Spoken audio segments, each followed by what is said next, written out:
नमस्कार बच्चों, आज हम सब अनुवाद के प्रकरण पाठ में विभक्तियों के अनुसार अनुवाद करना सीखेंगे। अब तक हमने अनुवाद करने के नियम सीखे, लकारों के अनुसार अनुवाद करना सीखा और अब हम विभक्तियों के अनुसार अनुवाद करना सीखेंगे। ठीक है, तो निम्न तालिका में कारक, विभक्ति एवं उनके चिन्ह स्पष्ट किए गए हैं। विद्यार्थियों को इन्हें मौखिक स्मरण कर लेना चाहिए, यानी मौखिक रूप से याद कर लेना चाहिए। यदि आप कारक चिन्ह याद कर लेंगे, विभक्ति याद कर लेंगे और इनके चिन्ह को याद कर लेंगे तो आपको अनुवाद करने में आसानी होगी। ठीक है, आपको कारक पता हो, विभक्ति चिन्ह पता हो, विभक्ति पता हो तो आप बहुत अच्छे से अनुवाद कर सकते हैं। ठीक है, तो आज हम यही पढ़ेंगे। पहला है कारक में कर्ता कारक। कर्ता कारक में प्रथमा विभक्ति का प्रयोग होता है और इसका कारक चिन्ह ने होता है। दूसरा है कर्म कारक, इसमें द्वितीय विभक्ति का प्रयोग होता है और इसका कारक चिन्ह को होता है। तीसरा है करण कारक, इसमें तृतीय विभक्ति का प्रयोग होता है और इसका कारक चिन्ह से या द्वारा होता है। चौथा है संप्रदान कारक, इसमें चतुर्थी विभक्ति का प्रयोग होता है और इसका कारक चिन्ह को या के लिए होता है। ठीक है, पांचवा है अपादान कारक, इसमें पंचमी विभक्ति का प्रयोग होता है और इसका कारक चिन्ह से होता है। छठा है संबंध कारक, इसमें षष्ठी विभक्ति का प्रयोग होता है और इसका कारक चिन्ह का, की, के, रा, री, रे, ना, नी, ने इस प्रकार से होता है। अगला है सातवां अधिकरण कारक, इसमें सप्तमी विभक्ति का प्रयोग होता है और इसका कारक चिन्ह में, पे, पर होता है। आगे आठवां है संबोधन, इसमें प्रथमा विभक्ति का ही प्रयोग होता है और इसका कारक चिन्ह क्या होता है, हे, हो, अरे, ऐ, भो, इस प्रकार से। ठीक है, तो आपको कारक, विभक्ति तथा इसके चिन्ह पता हो गए। अब हम आगे बढ़ते हैं।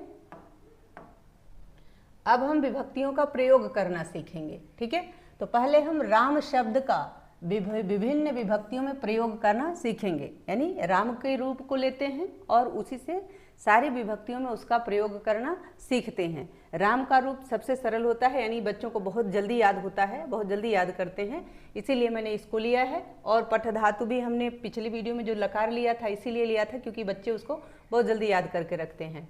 तो समझने के लिए वही जो आपको आसान लगे वही आप सबसे पहले याद कीजिए। ठीक है, विभक्ति, इधर विभक्तियां दी गई हैं और इधर एक वचन, उनके द्विवचन तथा बहुवचन दिए गए हैं। प्रथमा विभक्ति रामः यानी एक राम, रामो यानी दो राम, रामाः यानी अनेक राम। द्वितीय विभक्ति में देखिए रामम यानी राम को, रामो यानी दो रामों को, रामान यानी सब रामों को। तृतीय विभक्ति में देखिए रामेण यानी राम से, रामाभ्याम यानी दो रामों से या दो रामों के द्वारा, रामैः यानी सब रामों से या सब रामों के द्वारा। चतुर्थी विभक्ति में देखिए रामाय यानी राम को या राम के लिए, रामाभ्याम यानी दो रामों को या दो रामों के लिए, रामेभ्यः यानी बहुत से रामों को या बहुत से रामों के लिए।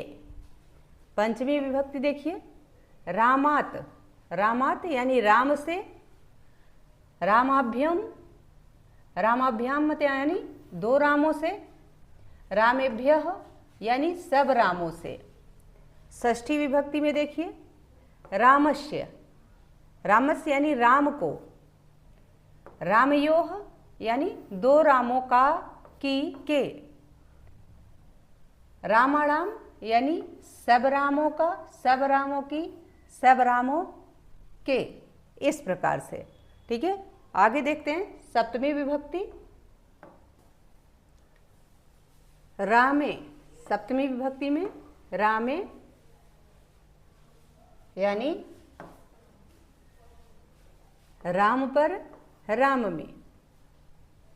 रामयोः यानी दो रामों पर या में। रामेषु यानी बहुत से रामों पर या बहुत से रामों में। आगे संबोधन है, जैसे हे राम, हे रामो यानी हे दो राम, हे रामाः यानी हे रामा, हे राम यानी बहुत से राम। ठीक है, आगे देखते हैं। अब हम युष्मद सर्वनाम शब्द का रूप देख लेते हैं। उसका प्रयोग युष्मद यानी तू या तुम। ठीक है, का विभक्ति विभिन्न विभक्तियों में प्रयोग, का विभिन्न विभक्तियों में प्रयोग।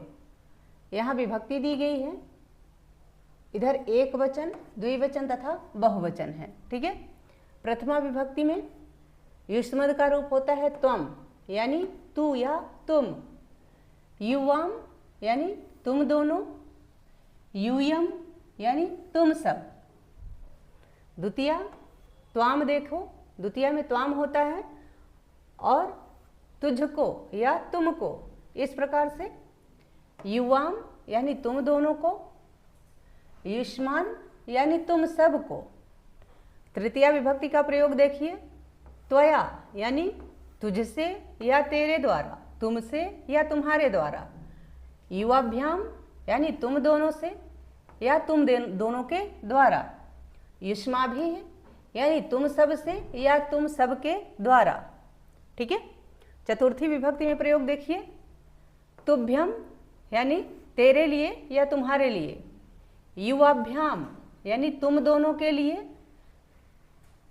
युष्मभ्यम यानी तुम सब के लिए या तुम सब के द्वारा। पंचमी विभक्ति में देखिए, त्वत् यानी तुमसे। युवाभ्याम यानी तुम दोनों से। युष्मत् यानी तुम सब से। षष्ठी विभक्ति है, तव यानी तेरे, तेरी, तेरे। युवयोः यानी तुम दोनों को, तुम दोनों की, तुम दोनों के। यहाँ भी वैसे ही होता है। ठीक है, युष्माकम यानी तुम सबका, तुम्हारा, तुम्हारी। इस प्रकार से सप्तमी विभक्ति में होगा त्वय। क्या होगा सप्तमी में? त्वय यानी तुम पर, तुझ में। युवयोः यानी तुम दोनों पर या तुम दोनों में। युष्मासु यानी तुम सब पर या तुम सब में। विशेषता यह है कि इसी प्रकार अन्य शब्दों में अर्थानुसार विभक्तियों का प्रयोग होता है। जैसे आपने राम के रूप में देखा तथा त्वम के रूप में देखा यहाँ, ठीक है, सर्वनाम में। इसी प्रकार बाकी जो विभक्तियाँ होती हैं, शब्द होते हैं, उनमें भी इसी प्रकार से विभक्तियों का प्रयोग किया जाता है। ठीक है, आगे बढ़ते हैं। अब हम एक एक करके सारी विभक्तियों से अनुवाद करना सीखेंगे। सबसे पहले है प्रथमा विभक्ति। सबसे पहले प्रथमा विभक्ति, तो कर्तृवाच्य के कर्ता में प्रथमा विभक्ति होती है। इसका चिन्ह ने होता है। प्रथमा विभक्ति का चिन्ह क्या होता है? ने। प्रथमा विभक्ति का चिन्ह होता है ने। ठीक है, इसका चिन्ह ने होता है, जो कभी कभी छिपा भी रहता है। यानी जो ने है यह कभी कभी छिपा भी होता है। जैसे मधु ने पुस्तक पढ़ी, तो मधु पुस्तकम अपठत। जैसे पहला क्या है? मधु ने पुस्तक पढ़ी, तो मधु पुस्तकम अपठत। इस प्रकार से है। दूसरा अनुवाद है सोहन विद्यालय जाता है। इसका संस्कृत अनुवाद क्या होगा? सोहनः विद्यालयम गच्छति। क्या होगा? सोहनः विद्यालयम गच्छति। तीसरा है वह प्रतिदिन प्रातः पढ़ता है। संस्कृत अनुवाद होगा सह प्रतिदिनम प्रातः पठति। चौथा है उसने फल खाया। उसने फल खाया। संस्कृत अनुवाद क्या होगा? सह फलम अखादत। क्या होगा? सह फलम अखादत। ठीक है। पांचवा अनुवाद है लीला ने गाना गाया। संस्कृत अनुवाद होगा लीलाह गीतम अगायत। यानी लीला ने गीत गाया, लीला ने गाना गाया। इस प्रकार से अब हम द्वितीय विभक्ति के प्रयोग से अनुवाद करना सीखेंगे।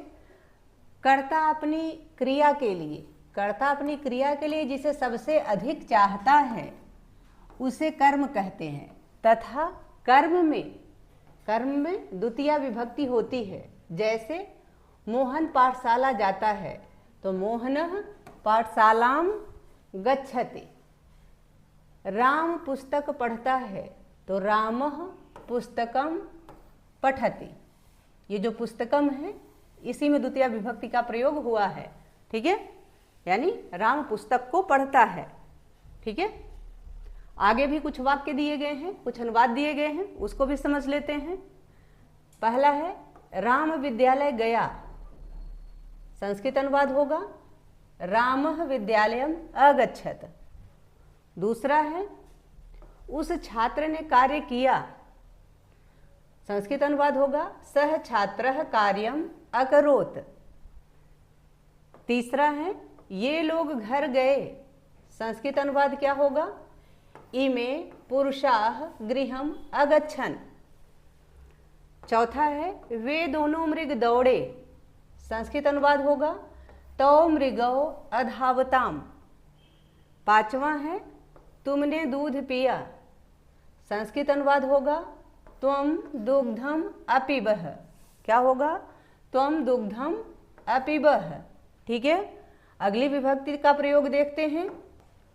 तृतीय विभक्ति के प्रयोग से अनुवाद करना सीखते हैं। क्रिया की सिद्धि में जो सहायक होता है उसे करण कहते हैं। जो क्रिया की सिद्धि में सहायक होता है उसे करण कहते हैं। और करण कारक में तृतीया विभक्ति होती है। क्या होती है? तृतीया विभक्ति होती है। और कर्म वाच्य या भाव वाच्य में कर्ता में तृतीया विभक्ति होती है। जैसे सह कंदुकेन क्रीडति, सह कंदुकेन क्रीडति यानी वह गेंद से खेलता है। गेंद से खेलता है या गेंद के द्वारा खेलता है। ठीक है।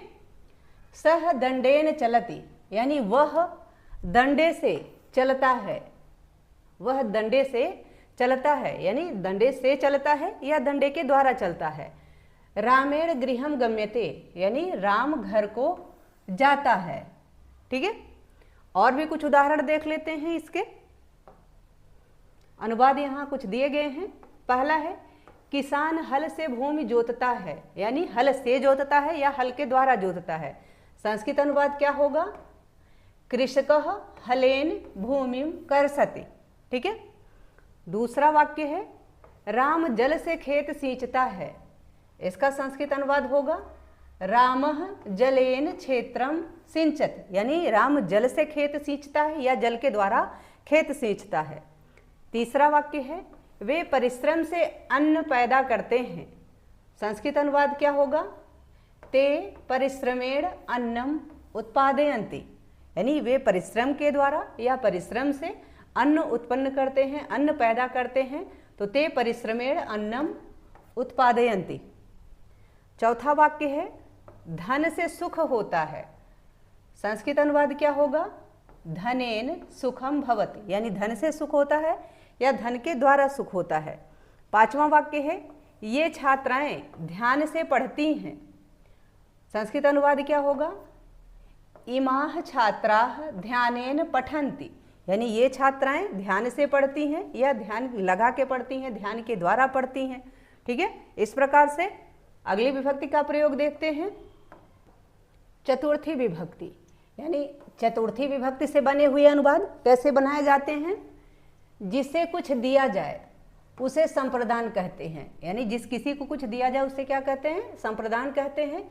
और संप्रदान कारक में चतुर्थी विभक्ति होती है। जो संप्रदान कारक होता है उसमें चतुर्थी विभक्ति का प्रयोग होता है यानी उसमें चतुर्थी विभक्ति होती है। जैसे संस्कृत का उदाहरण देख लीजिए, वह ब्राह्मण के लिए धन देता है। संस्कृत अनुवाद क्या होगा? सह विप्राय धनम ददाति यानी वह ब्राह्मण के लिए धन देता है, ब्राह्मण को धन देता है। तो इसका जो चतुर्थी विभक्ति का कारक चिन्ह होता है वह होता है को या के लिए। वह ब्राह्मण के लिए धन देता है या ब्राह्मण को धन देता है। कुछ और वाक्य हैं, उसको भी देख लेते हैं। पहला वाक्य है सूर्य के लिए नमस्कार। संस्कृत अनुवाद क्या होगा? सूर्याय नमः, यानी सूर्य को नमः नमस्कार या सूर्य के लिए नमस्कार। ठीक है। दूसरा वाक्य है भिक्षुक के लिए भोजन दो, यानी भिक्षुक को भोजन दो या भिक्षुक के लिए भोजन दो। संस्कृत अनुवाद क्या होगा? भिक्षुकाय भोजनम देहि, यानी भिक्षुक के लिए भोजन दो। तीसरा वाक्य है मुनि ज्ञान के लिए तप करते हैं। संस्कृत अनुवाद क्या होगा? मुनयः ज्ञानाय तपः आचरन्ति, यानी मुनि ज्ञान के लिए तप करते हैं। चौथा वाक्य है गुरु जी को प्रणाम। संस्कृत अनुवाद क्या होगा? गुरुवे नमः। क्या होगा? गुरुवे नमः। पांचवा वाक्य है अध्ययन के लिए विद्यार्थी जाते हैं। संस्कृत अनुवाद होगा अध्ययनाय छात्राः गच्छन्ति, यानी विद्यार्थी अध्ययन के लिए जाते हैं। ठीक है। अगली विभक्ति से प्रयोग देखते हैं। पंचमी विभक्ति, यानी पंचमी विभक्ति के प्रयोग से कैसे अनुवाद किया जाता है? जिससे कोई वस्तु अलग होती है उसे अपादान कहते हैं, यानी जिस किसी व्यक्ति वस्तु या स्थान से कोई चीज वस्तु व्यक्ति वस्तु या स्थान अलग होती है उसे अपादान कहते हैं। तथा अपादान में पंचमी विभक्ति होती है। जो अपादान कारक होता है उसमें पंचमी विभक्ति का प्रयोग होता है। जैसे उदाहरण देखिए वृक्षात पत्रम पतते, यानी वृक्ष से पत्ता गिरता है, यानी पत्ता जो है वह वृक्ष से अलग हो जाता है। ठीक है। कुछ और वाक्य देखिए। पहला है गंगा हिमालय से निकलती है। संस्कृत अनुवाद है गंगा हिमालयात निर्गच्छति, निर्गच्छति। ठीक है। तो इसमें जो हिमालयात है इसमें पंचमी विभक्ति का प्रयोग हुआ है, क्योंकि गंगा जो है वह हिमालय से अलग हो रही है। तो जो अलग होता है उसी में, जिससे अलग होता है उसी में पंचमी विभक्ति का प्रयोग होता है। ठीक है। रूल क्या है पंचमी विभक्ति का? रूल यही है कि यदि कोई वस्तु किसी स्थान से अलग होती है तो जिस स्थान से वह अलग होती है उसी में पंचमी विभक्ति होती है। जैसे आपने पहले वाक्य में देखा कि गंगा हिमालय से अलग होती है, तो हिमालय में ही, यानी हिमालय में ही पंचमी विभक्ति का प्रयोग होकर के क्या हो गया है? हिमालयात। ठीक है। इसी प्रकार दूसरा वाक्य है, इसमें देखिए छात्र पुस्तकालय से पुस्तकें लेते हैं। संस्कृत अनुवाद है छात्राः पुस्तकालयात पुस्तकानि आहरन्ति। तो इसमें कहाँ से पुस्तकें अलग होती हैं? पुस्तकालय से। ठीक है। इसीलिए संस्कृत में जो पंचमी विभक्ति का प्रयोग हुआ है वह पुस्तकालय में ही हुआ है। ठीक है। इसी प्रकार आगे के भी वाक्य हैं। तीसरा है छात्र विद्यालय से घर जाता है।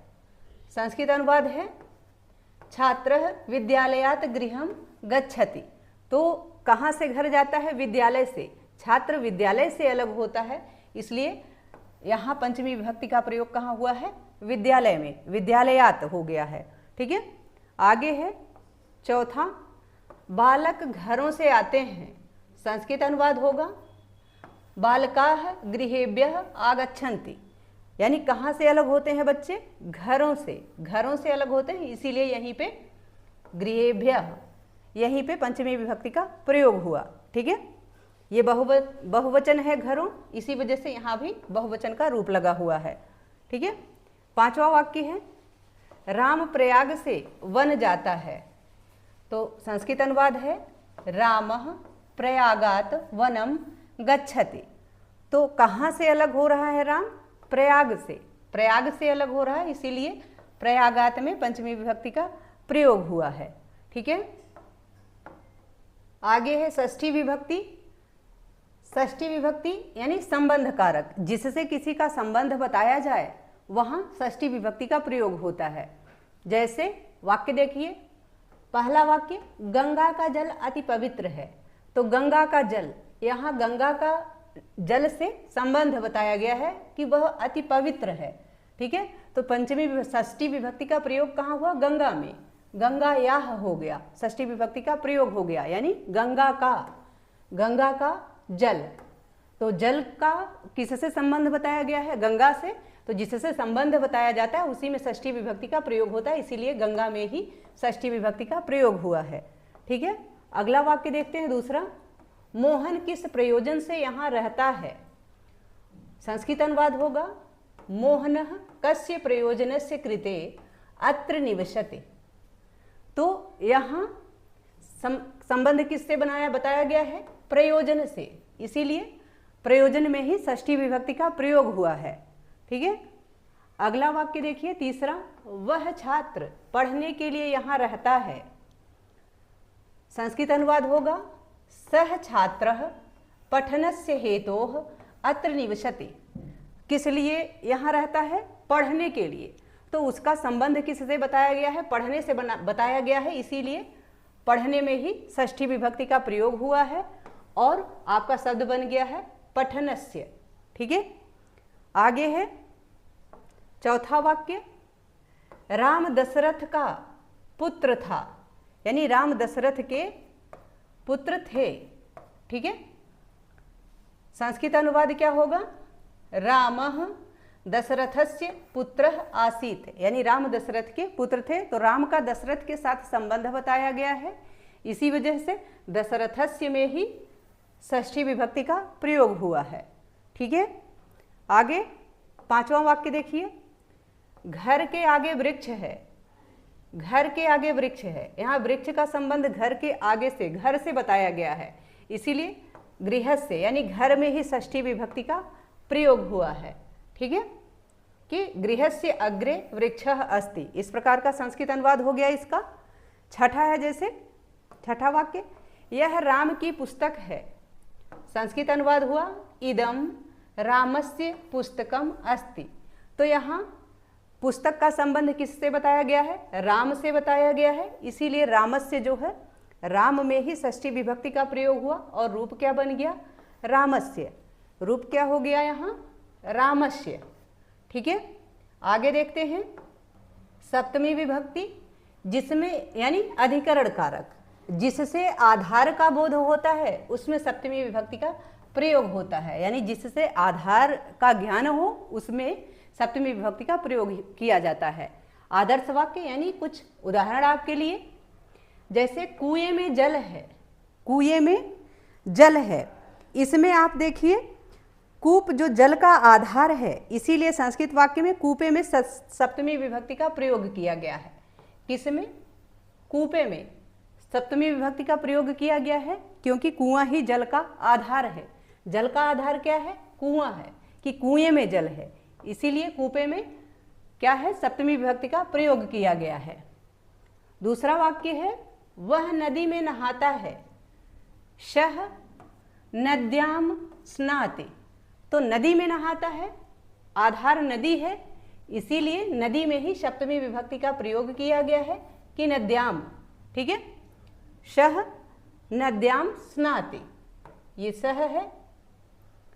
तीसरा वाक्य देखिए, उद्यान में फूल खिलते हैं।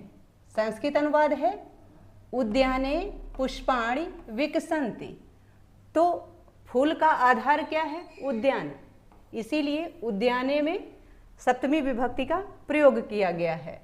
ठीक है, चौथा वाक्य है फूलों पर भौरे गुंजार करते हैं। तो किस पर भौरे गुंजार करते हैं? आधार क्या है इसका? संस्कृत अनुवाद पहले देख लेते हैं। पुष्पेषु भ्रमराः गुंजन्ति। तो इसमें पुष्पेषु यानी जो फूल है वही भौरों का आधार है, इसीलिए पुष्पेषु में ही सप्तमी विभक्ति का प्रयोग किया गया है।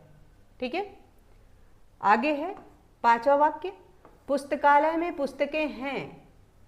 संस्कृत अनुवाद है पुस्तकालये पुस्तकानि सन्ति।